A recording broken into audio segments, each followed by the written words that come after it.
TV5, formal nang tinanggal ang partnership sa ABS-CBN.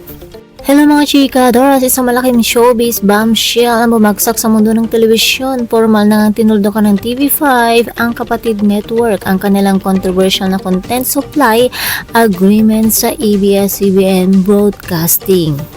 Ang balitang ito ay mabilis na kumalat at ayon nga sa Billionaire.com, ang pagtatapos ng partnership ay dala ng isang matinding financial dispute.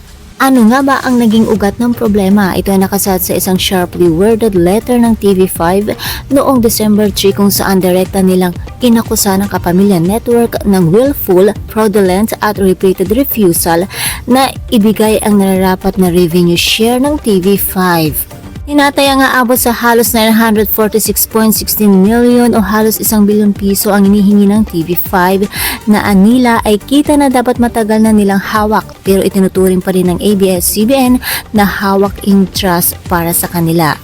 Ayon pa rin sa Billionaire.com, tinawag ng TV5 ang mga payment plan discussion ng ABS-CBN bilang isang play to delay lamang.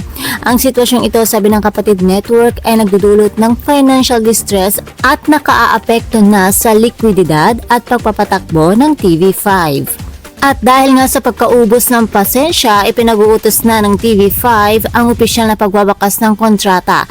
Ang full termination ay magiging epektibo sa January 2, 2026. Kung matatandaan natin, nai-enjoy natin sa TV5 ang mga bigating kapamilya show tulad na lamang ng FPJ's Batang Quiapo at Asap Natin To.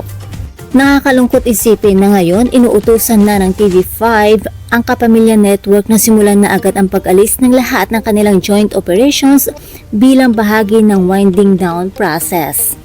Ang dating malakas na samahan ay humantong sa isang legal at financial dispute dahil sa halos 1 bilyong pisong pinag-aawayan. Nakikita natin dito ang tindi ng problema na hindi na naresolba sa loob lamang ng negosasyon. Kaya naman mga chikadoras, ano nga kaya sa tingin nyo ang magiging epekto nito sa ating telebisyon at paano kaya sisingilin ng TV5 ang 1 bilyon matapos ang hiwalayan? I-share nyo na ang inyong opinion sa comment section at huwag kalimutan mag-like, subscribe at i-click ang notification bell para sa mas marami pang showbiz chika. And that's all for na mga chikadoras. Thank you for watching.